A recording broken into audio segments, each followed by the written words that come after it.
"Don't you dare lie to me, young lady," the banker's voice cracked through the banking hall, her fingers stabbing the air as if accusation alone could justify her bias. The echo of Diane Foster's words rippled across the high-ceilinged bank lobby, sharp enough to silence the faint rustle of papers and the low murmur of clients. Heads turned. Conversations halted mid-sentence.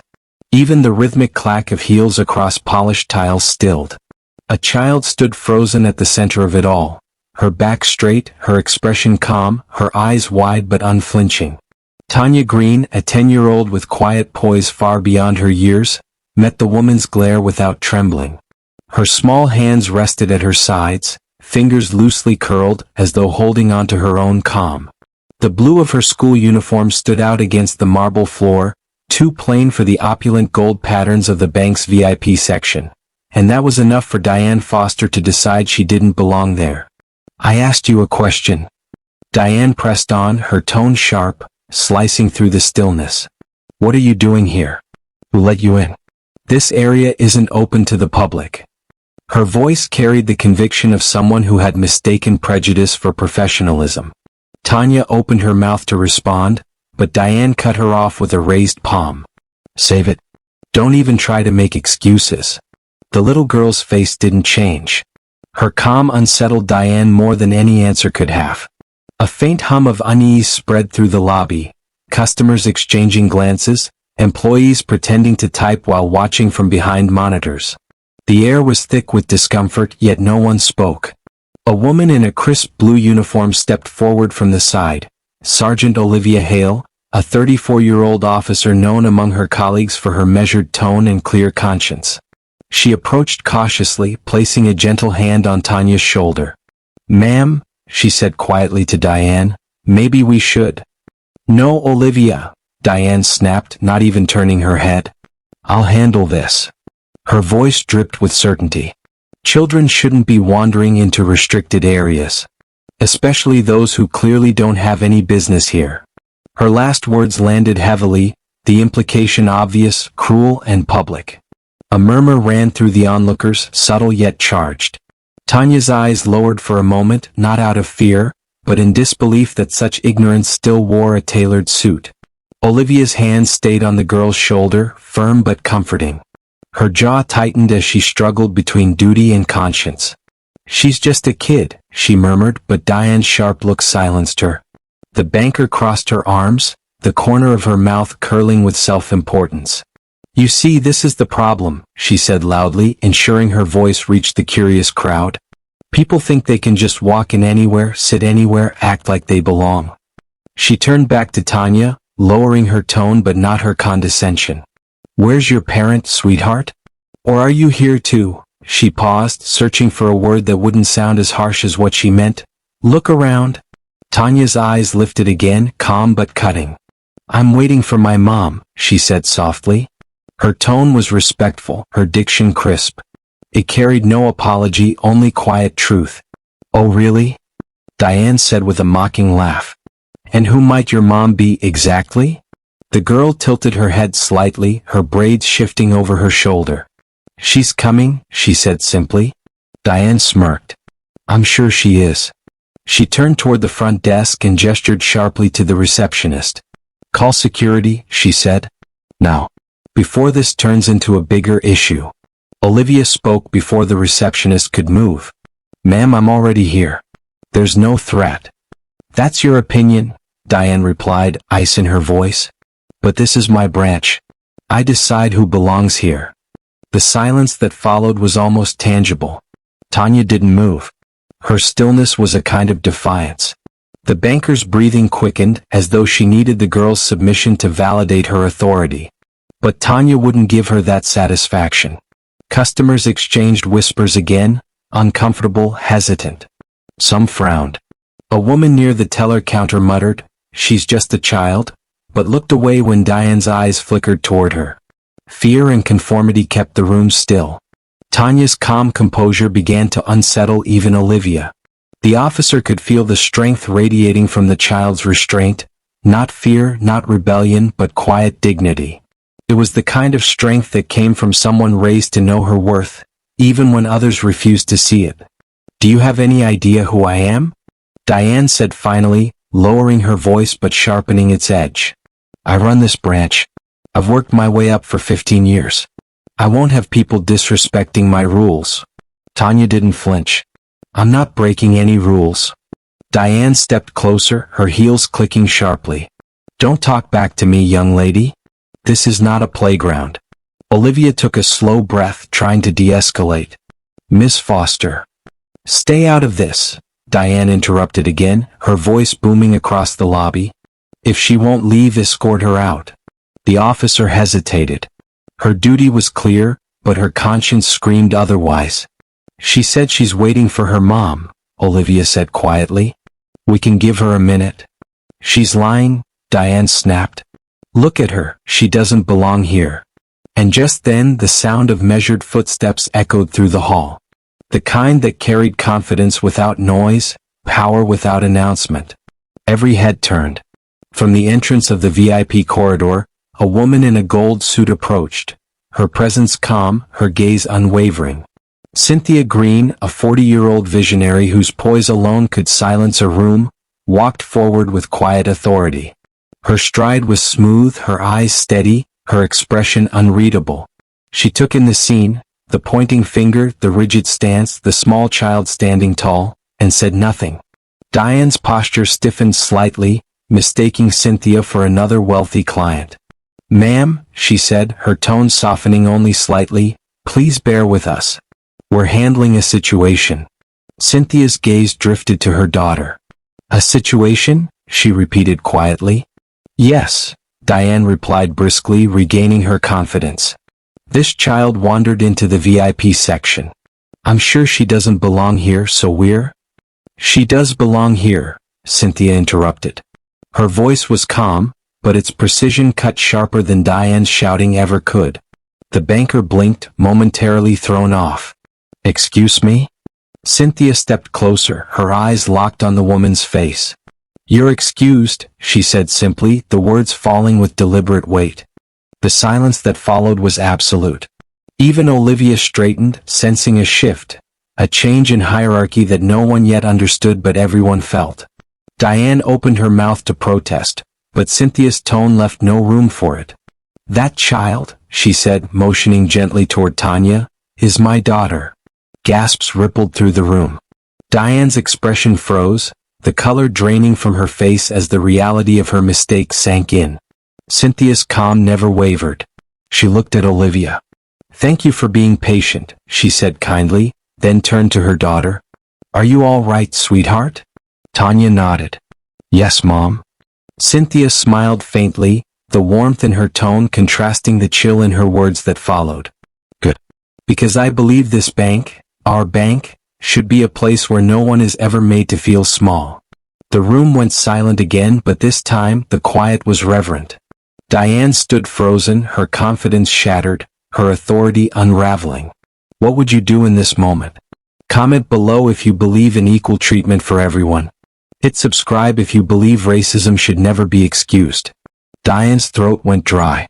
The marble floor seemed to echo her silence back at her. Around them, the murmuring of the crowd started again, low and uncertain, like a tide of conscience returning to the room. Cynthia's gaze stayed firm, her composure untouched. She didn't need to raise her voice, her stillness alone carried power. Diane swallowed hard, struggling to gather herself. I didn't realize, she stammered, the sharpness in her tone dissolving into something brittle. You're her mother? I am, Cynthia said evenly. Her words were simple, but they carried a quiet gravity that made everyone listen. She placed a hand on her daughter's shoulder, a subtle act of protection that spoke louder than any speech. Olivia stepped back slightly, her eyes darting between the two women. She felt relief wash through her, not because the conflict was over, but because truth had finally entered the room. Yet even as relief came, shame lingered. She had stood there, helpless, watching a child accused for nothing more than existing in the wrong color skin. Cynthia turned her attention to her daughter, brushing a strand of braid behind her ear. I'm proud of you for staying calm, she said softly. Tanya looked up, a small nod of acknowledgement crossing her face. but her expression remained thoughtful, not angry. Diane shifted uneasily, trying to recover some dignity. "Mrs. Green," she began, forcing a nervous smile, "I meant no harm. I was only enforcing policy. You understand how strict the VIP section regulations are." Cynthia's eyes narrowed ever so slightly, the faintest trace of disbelief crossing her calm face. "Policy?" she repeated as if tasting the word. "I know every policy in this building. I wrote most of them." The murmuring grew louder now. Whispers spread among the clients. Someone near the front whispered, "She owns the bank." Another voice followed, "That's her? The Green Holdings CEO?" Diane froze as the realization hit. Her hands dropped to her sides, her breath catching in her chest. You're Mrs. Green?" she whispered. "The owner?" Cynthia nodded once. "Yes," she said quietly. "And you just called security on my daughter, in her own bank." Diane's mouth opened, but no words came. The color drained from her face. She could feel every stare on her, the weight of 100 silent judgments. Her earlier arrogance melted into visible panic. "I didn't know," she began, but Cynthia cut her off gently. "You didn't care to know," she said. "That's the difference." The words hit harder than any reprimand. Diane's eyes darted toward Olivia as if looking for rescue, but the officer said nothing. Olivia had seen this too many times, power misused, then shame disguised as apology. She stood quietly now, her silence an act of solidarity with the child who had been humiliated. Cynthia took a slow breath, glancing around the lobby. "I don't raise my voice," she said, her tone steady, "because dignity doesn't need to shout. But I do expect every person in this building, client or employee, to be treated with equal respect. Do you understand that, Miss Foster?" Diane nodded quickly, her voice trembling. "Yes, ma'am. Absolutely." "Good." Cynthia turned slightly, addressing the bystanders now. "Because this moment," she said, her eyes sweeping across the faces, "is not just about a mistake. It's about what happens when we let our assumptions lead before our humanity does." Her words lingered in the air. Every person there could feel them, not as scolding but as truth. Even those who had stood silently watching felt the sting of it. Olivia shifted her stance, guilt pressing heavy in her chest. She took a small step forward. "Mrs. Green," she said softly, "for what it's worth, I tried to calm things down. I knew the situation didn't feel right." Cynthia looked at her, her expression softening slightly. "I know," she said gently. "And you did the right thing by not escalating it further. Sometimes doing nothing loud is better than joining in wrong." That acknowledgement mattered. Olivia felt it deeply, the validation of quiet conscience. Diane, meanwhile, stood in silence, the reality of her position collapsing around her. The phone on the front desk rang, but no one moved to answer it. The air in the bank felt heavier now, as though the marble itself disapproved. Cynthia turned to her daughter once more. "You handled yourself with grace," she said quietly. "I'm proud of that." Tanya nodded, her eyes flicking briefly toward Diane, not in hatred but in something more unsettling, pity. "May I go now, Mom?" she asked softly. Cynthia smiled faintly. "Yes, sweetheart. Go wait by the car. I'll be right there." Tanya walked away, small but strong, her head held high as the crowd parted silently for her. Every pair of eyes followed her until she disappeared through the glass doors. Only then did Cynthia turn back to Diane. The warmth that had softened her tone vanished.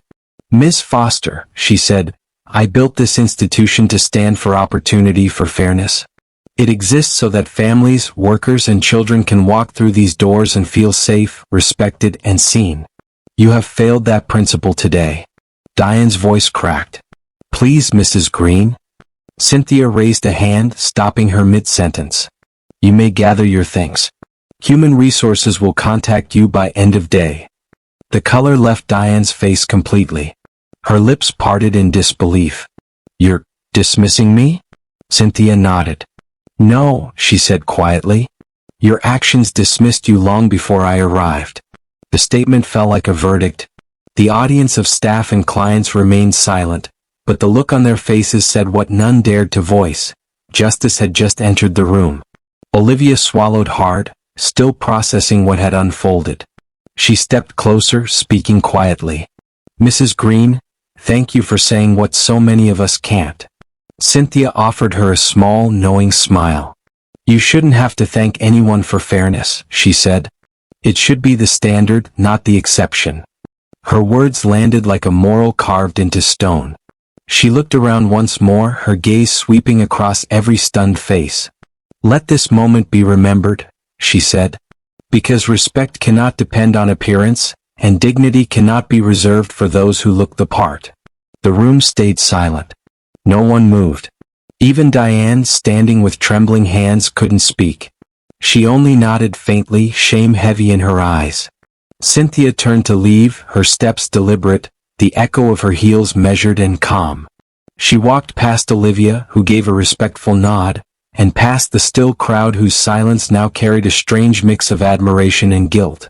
As the golden doors closed behind her, the weight of her presence lingered, a reminder that real power never needs to prove itself through anger. What would you do in this moment?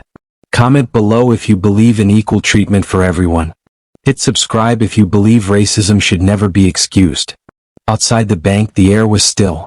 Tanya stood beside the sleek black car parked along the curb, her reflection faintly visible on the tinted window.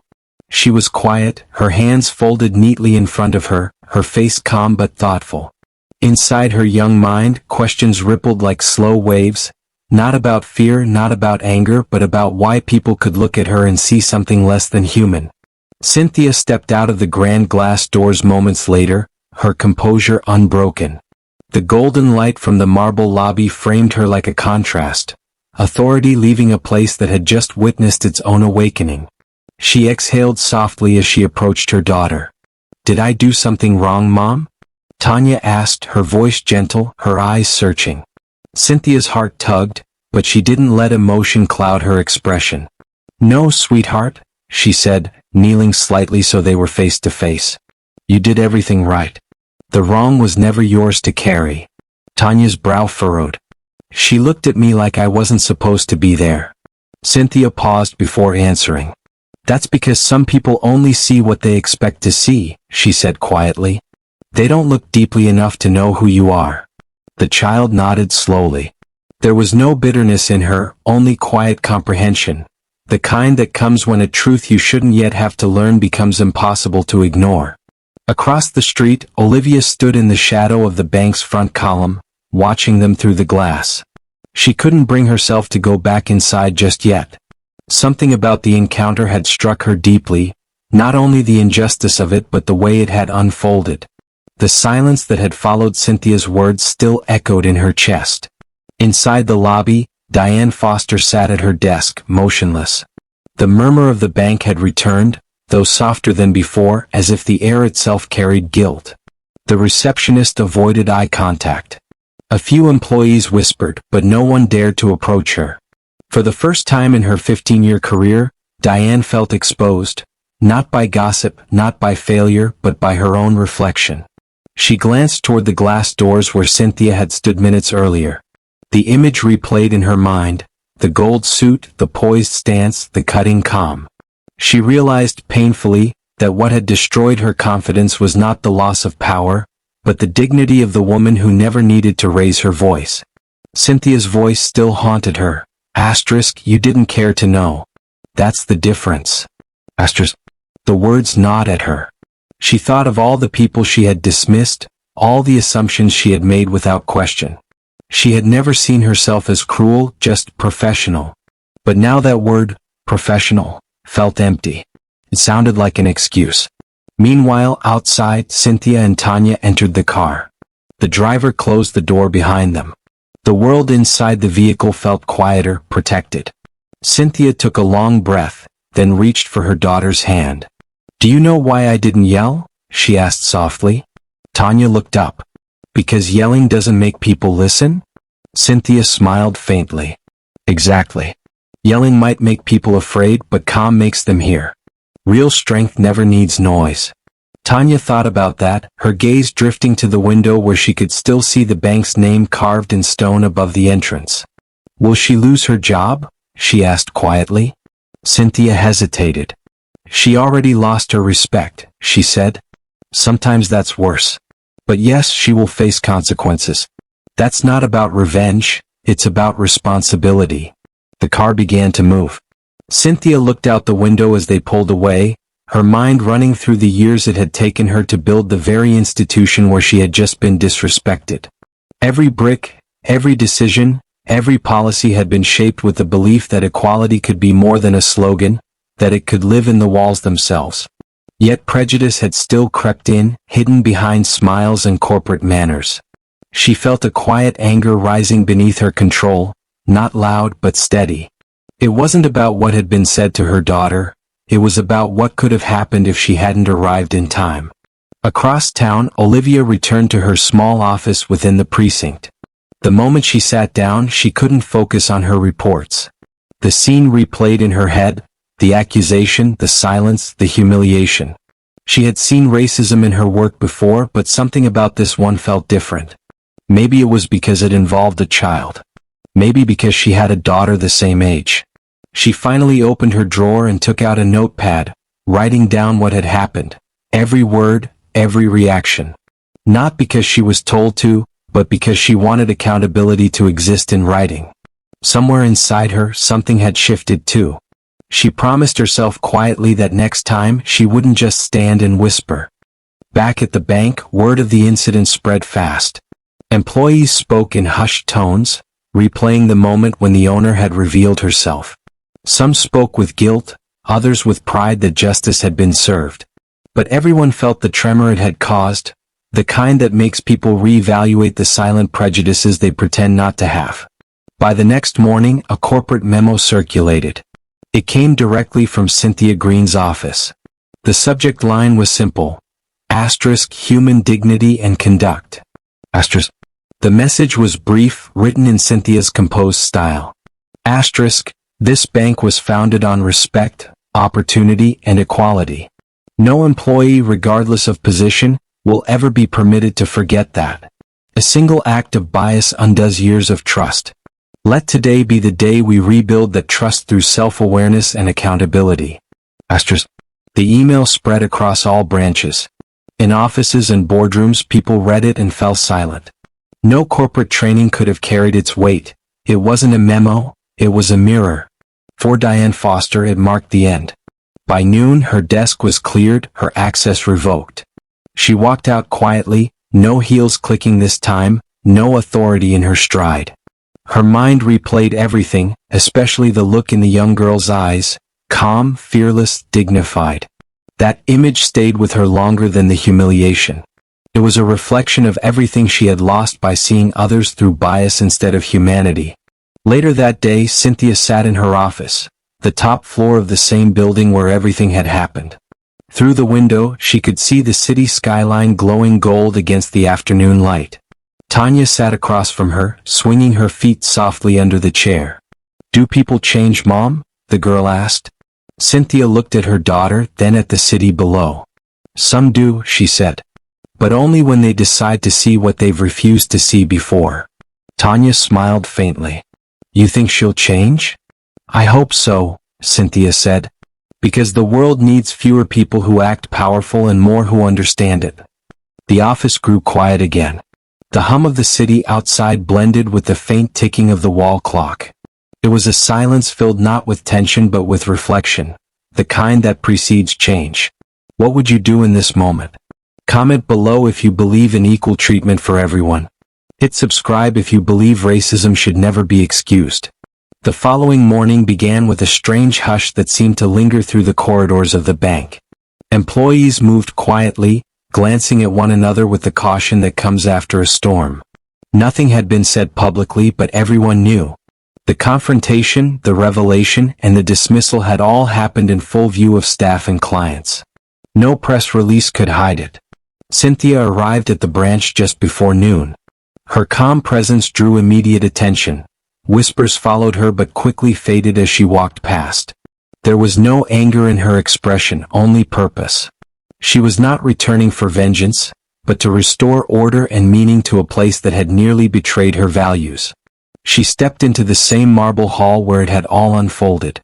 The same high ceilings, the same shine, yet something in the atmosphere had changed. People stood straighter now, more alert, as if the very space demanded humility.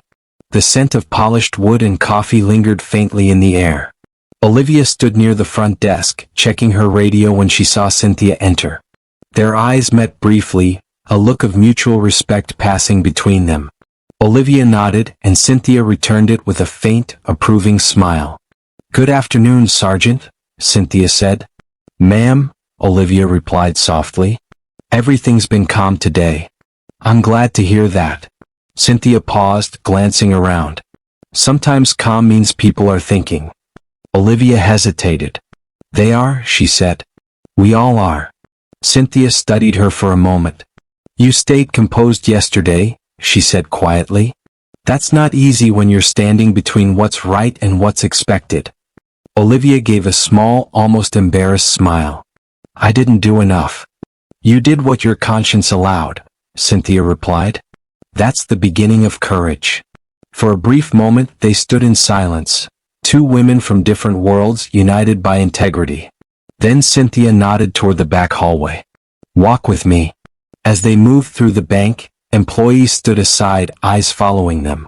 Cynthia noticed everything: the tension, the awareness, the guilt in a few faces, and the relief in others. She didn't need to speak. Her presence was reminder enough. They stopped outside the glass office that had belonged to Diane Foster. It was empty now. The desk was bare, the chair turned slightly toward the window. Only the faint imprint of papers once stacked there hinted at the woman who used to command it. "May I ask what happens now?" Olivia asked carefully. Cynthia turned toward her. "Now," she said, "we rebuild culture, not policy. Policy can't change hearts. Only example can." Her words were quiet but carried weight. Olivia nodded slowly, realizing the truth of it. A few hours later, Cynthia met with the department heads in the boardroom upstairs. The meeting was brief and direct. She spoke not as an executive but as a mother who had witnessed something deeply human. "What happened yesterday," she began, "wasn't an isolated mistake. It was a reflection. A mirror held up to all of us. We've grown so used to titles, roles, and appearances that we've forgotten how to see people." The room was silent. A few faces turned downward. She continued, "When my 10-year-old daughter walked into this branch, she wasn't wearing privilege. She wasn't wearing power. She was just a child. But somehow, that made her invisible to someone whose job was to serve others with respect. That's where we failed, not in procedure but in perception." Her tone was measured, deliberate, calm enough to draw everyone in. "No one is immune to bias," she said.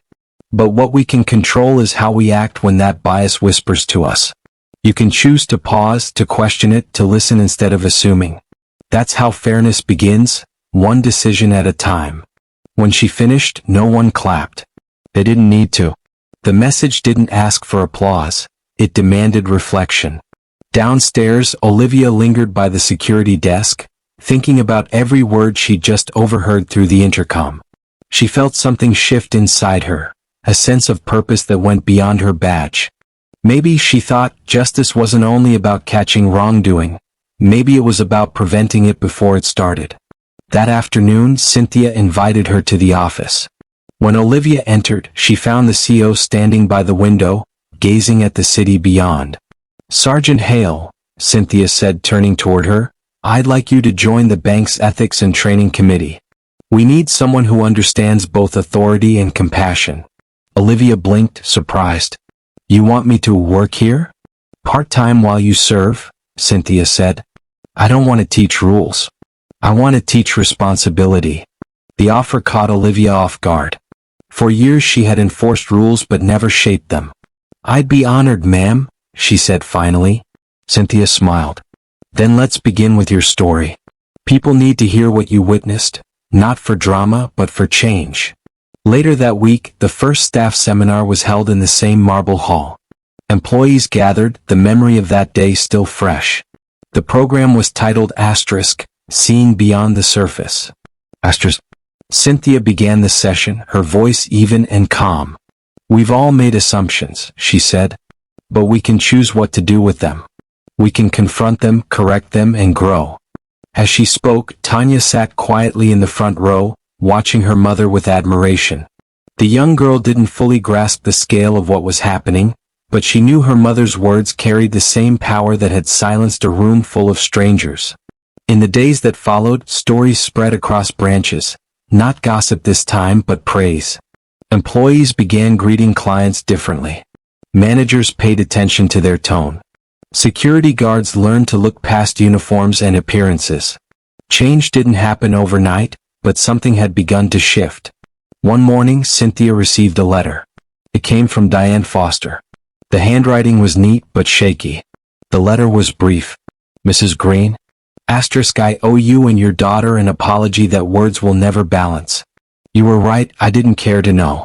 I saw status where I should have seen humanity. I have lost my job, but I found my conscience. Thank you for holding me accountable. Diane Foster. Cynthia read the letter twice. Then she folded it carefully and placed it in her drawer. She didn't smile, but she felt a quiet satisfaction, not from Diane's fall, but from her awakening. That evening, Cynthia returned home. Tanya was doing her homework at the dining table, humming softly. The sun dipped low, painting the room in soft gold. Mom, Tanya said without looking up, you think the bank is different now? Cynthia looked out the window. Not entirely, she said. But maybe it's learning. Tanya smiled faintly. Maybe people are learning too. Maybe they are, Cynthia said. She reached over, smoothing Tanya's braid between her fingers. But even if they aren't, we'll keep teaching by how we live. The girl nodded, her small smile glowing with quiet wisdom. What would you do in this moment? Comment below if you believe in equal treatment for everyone. Hit subscribe if you believe racism should never be excused. The following week brought a different kind of attention. News of the incident had reached further than anyone expected. Someone who had been in the bank that day had recorded the confrontation on their phone. Not the entire thing, but enough to capture Diane's raised voice, the quiet composure of the child, and the calm authority of the mother. The short clip had spread online overnight. By morning it was everywhere. The caption beneath it read, "Woman calls security on child, learns the mother owns the bank." Cynthia never sought publicity, but she couldn't stop what had already begun. Thousands of people had seen the moment she had walked into the bank, her daughter standing in silent dignity, and how one sentence had changed everything. The internet had done what it always did. Some people cheered, some argued, and some refused to see the point. But the story had already done its work. It made people talk. At the bank, reporters gathered outside. Employees entered quietly, hoping to avoid questions. Olivia arrived early, trying to keep order while remaining respectful to everyone. She noticed Cynthia's car pull in and hurried to open the door for her. Cynthia stepped out as calm as ever, wearing a plain navy dress this time. No flash, no spectacle. Only composure. "Good morning, Sergeant," she said, as though the world outside weren't buzzing with cameras. "Good morning, ma'am," Olivia replied, lowering her voice. "There's a crowd today." "I expected that," Cynthia said. Truth draws attention. Sometimes that's how awareness begins. They walked together through the front doors. The moment she stepped inside, employees straightened at their desks. Not out of fear but respect. Cynthia nodded at them with quiet acknowledgement and continued to her office. She had no speech prepared, but she knew she needed to address what had happened. Not the viral fame, but the meaning behind it. The attention could fade, but the lesson had to last. That afternoon, she gathered the staff again in the main lobby. No cameras this time. Only people who needed to hear the message without filters. Tanya sat in a corner, sketching quietly, pretending not to listen but catching every word. "When I came here last week," Cynthia began, "I wasn't expecting to teach a lesson. I was expecting to pick up my daughter. But what happened forced me to see something I thought we had already overcome." She paused, her eyes steady. Prejudice doesn't always shout. Sometimes it hides in policies. Sometimes it hides in tone. And sometimes it hides in silence. The crowd listened closely, no one daring to move. "I built this bank from the ground up," she continued. Not because I wanted wealth, but because I wanted opportunity, for everyone. When I was younger, doors were often closed to me. People saw my color and not my potential. So I promised myself that one day I would build doors that opened for everyone. Her voice didn't rise, but the stillness around her gave her words weight. If one employee feels smaller because of who they are, then I've failed at that mission. And I won't let that stand. Olivia stood near the back, her hand resting on her belt, pride welling quietly in her chest. She had seen justice happen many times in her line of duty, but rarely with such grace. After the meeting, Cynthia returned to her office, closing the door softly behind her. Tanya entered moments later, holding her sketchbook. "You sounded brave," she said. Cynthia smiled. "Bravery isn't about sound, sweetheart. It's about standing still when you could walk away."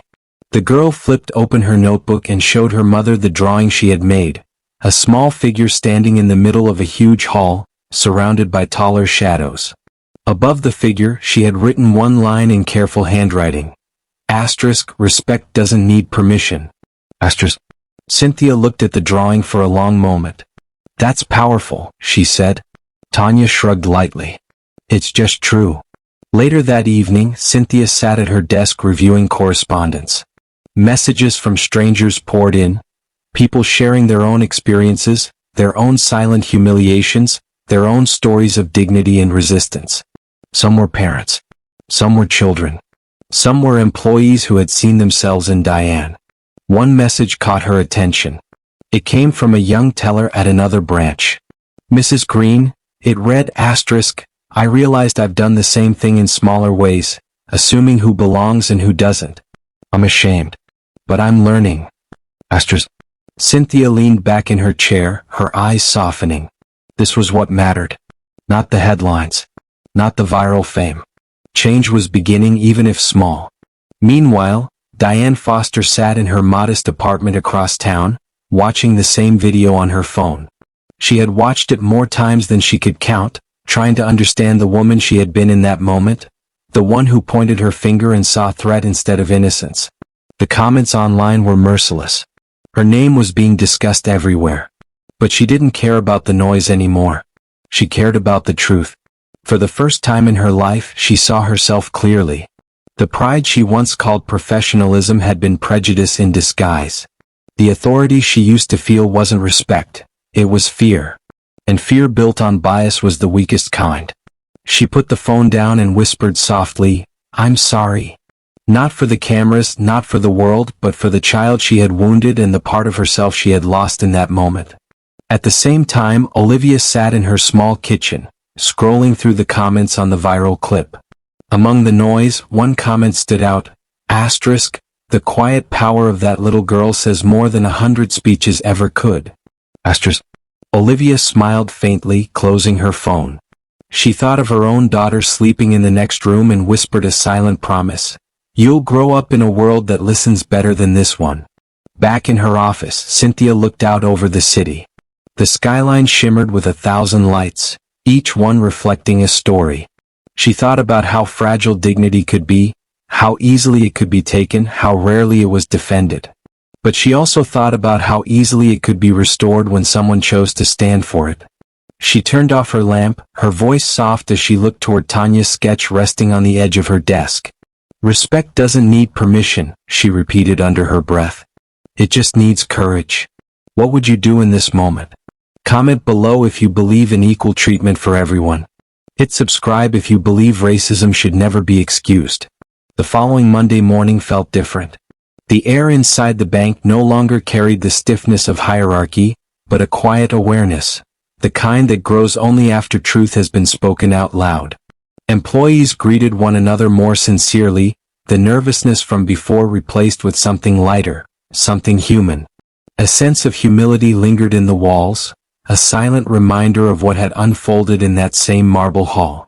Cynthia arrived just as the sunlight spilled through the tall glass doors, her steps unhurried. She wore no gold suit this time, only a simple white blouse and black slacks. There was no need for display, her presence was enough. Tanya was with her, holding her mother's hand, her small stride keeping pace with grace and confidence. Every head turned as they entered, but not from curiosity now, from respect. It was the kind that comes after revelation. Some employees smiled, some simply nodded, and some looked away, quietly reflecting. Cynthia returned each greeting with a calm nod. "Good morning, everyone," she said, her voice carrying warmth that settled over the lobby like morning light. She stopped beside Olivia, who stood at her usual post by the entrance. "How's the first week of the ethics committee going?" Cynthia asked. Olivia smiled faintly. "It's honest," she said. "Uncomfortable for some, but necessary." Cynthia nodded. "Good. Truth usually is both." They shared a quiet moment of understanding. For Olivia, this had become more than a job. Every conversation she led, every policy she reviewed, was a step toward something cleaner, fairer, more decent. Tanya tugged gently at her mother's hand. "Mom," she said softly, "why did everyone stop being so loud?" Cynthia smiled at her daughter's innocent question. "Because, sweetheart," she said, "sometimes silence means people are finally listening." Tanya thought about that as they moved toward the private elevator. The sound of the doors opening filled the hall, but it was the kind of sound that carried peace, not tension. Upstairs in her office, Cynthia placed Tanya's sketch, "Respect Doesn't Need Permission," inside a frame and set it on the edge of her desk. She wanted it to stay visible, not as a trophy but as a reminder. Minutes later, her assistant entered with a small brown envelope. "This came for you, Mrs. Green. It's from the community board." Cynthia took it, curious. Inside was a letter from the City Youth Foundation, acknowledging her as an honoree for leadership in social equality. The note was handwritten, asterisk, for showing that quiet power can reshape justice. Asterisk. She read it slowly, a faint smile tugging at her lips. She didn't see it as an award, she saw it as an invitation, to keep going, to keep teaching through example. Later that day, she held a private meeting with her regional managers. No boardroom table, no prepared slides, just an open conversation. She began simply. "Prejudice does not need anger to exist," she said. "It only needs silence. Every time we stay silent when someone is humiliated or excluded, we become part of the problem. I won't let silence live in my company again." The managers listened intently. Some took notes. Some just stared, reflecting. It was not a reprimand, but a reminder of values too often spoken yet rarely lived. One of them, a middle-aged man named Richard, cleared his throat nervously. "Mrs. Green," he said, "if I'm honest, I've looked away before. Not out of agreement, but because it was easier. You've shown us that ease is dangerous." Cynthia met his eyes. "Acknowledging that is the first step," she said softly. "Growth begins where comfort ends." The discussion that followed was honest. People shared, questioned, reflected. For the first time in years, the meeting didn't end with policy revisions or performance metrics. It ended with understanding. Meanwhile, downstairs, Olivia was speaking with new recruits for the ethics committee. Her voice was calm but direct. "You'll hear a lot about fairness," she told them. "But fairness means nothing if it doesn't cost you something. Courage doesn't always roar, sometimes it just refuses to look away." As she spoke, she thought again of the girl standing in the center of that hall, small but unshaken, and how that single moment had shifted her own sense of duty. By evening, the lobby was quiet again. Cynthia and Tanya exited through the same doors where it had all begun. The air outside was warm, the sky soft with the glow of sunset. The city hummed gently, cars, voices, the rhythm of another day ending. As they walked toward their car, Tanya spoke again. "Mom, do you think people will remember what happened here?" Cynthia looked down at her daughter and smiled softly. "Maybe not the exact words," she said, "but they'll remember how it made them feel. And that's what changes hearts, not speeches but moments that make people feel." Tanya nodded, looking thoughtful. "Like when she yelled at me?" "Yes," Cynthia said quietly. "Even pain can become a teacher if you let it." The driver opened the door, but Cynthia paused before stepping in. She looked back at the building, its marble gleaming under the setting sun, its tall glass reflecting both sky and street. It looked peaceful now. But she knew peace came at a price, the courage to stand still and demand it. That night, she sat with Tanya on the balcony of their home, overlooking the city lights. The air was cool, quiet, filled with the faint hum of distant life. Tanya leaned against her mother's shoulder. "Mom," she said. "Yes." "When I grow up, I want to own something too," Tanya said. "Not because I want to be the boss, but because I want to protect people the way you did." Cynthia smiled gently, her heart full. "Then you'll be ready," she said. "Just remember, power isn't about control. It's about care. When you can treat people right even when you don't have to, that's real power." Tanya looked up at the stars, quiet for a long moment. "Do you think she's okay now?" Cynthia knew who she met. "I think she's learning," she said. "And that's enough." The two of them sat in silence, the night carrying a calm satisfaction that came not from revenge, but resolution. In that stillness, something settled. A full circle of justice, grace, and quiet power. Before heading inside, Cynthia whispered softly, almost to herself, "Let this never be just a story. Let it be a reminder." And as the lights of the city shimmered below them, it felt like the world had heard. What would you do in this moment? Comment below if you believe in equal treatment for everyone. Hit subscribe if you believe racism should never be excused.